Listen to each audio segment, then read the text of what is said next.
But in these days, if you try to fix something, it will cost you almost as much as replacing it. So most of the time, you are going to go to the replacing way. But then, is this all common garbage? Can we treat it like any regular garbage that we take out every day? The answer is no. Today I'm going to talk to you about this, the e-waste. It is growing out of control. It's the problem that I'm going to address today. So, in the past decade, the boom of technology has been incredible. And just because of that, we have all been demanding more and more electronic appliances. Companies like Samsung or Apple are producing it and producing new technologies in a much faster way. Let's take a look at this, for example. The Galaxy S3 was released to the public in May of 2012. In March of 2013, they announced the Samsung Galaxy S4. Less than a year later, they are already replacing new technology.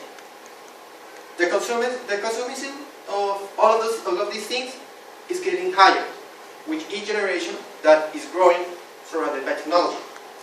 So we are demanding more and more of these sorts of technology. That is producing a lot of garbage, because since we are replacing the technology, all of the old technology, most of it isn't being recycled. Here we have a picture of China. Excuse me. It is considered the global capital of e-waste. E-waste is all of the electronic garbage.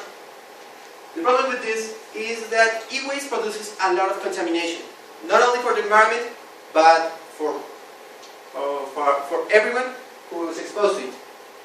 Things like cathode ray tubes that are filled with lead are poisonous to the people. In towns like this, studies by Greenpeace have been made where children have over 100 points of lead inside of their bodies. The average is 142. That is even 100 is considered a healthy regular for health organizations around the world.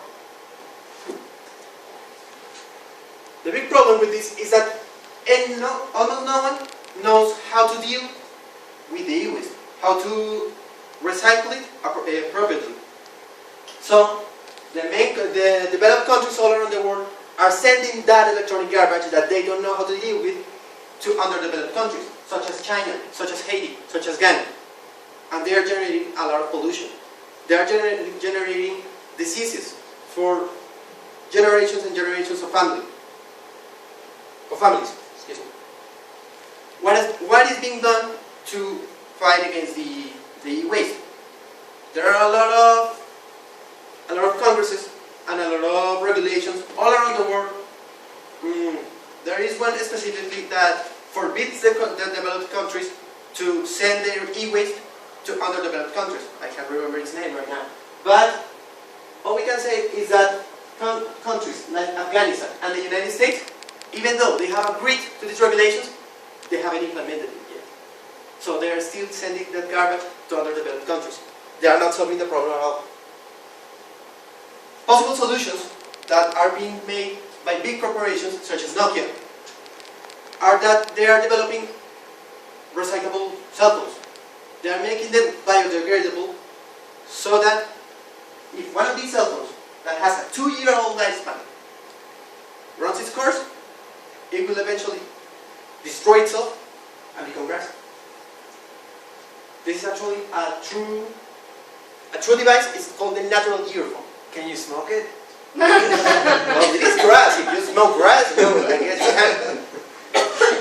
But the important message that I want to leave to you all is that even though the problem is affecting us in a very big scale, the only way that we can fight it is by educating ourselves, by knowing how to deal with electronic garbage. In Colombia, there are only like 3 big electronic waste disposal companies.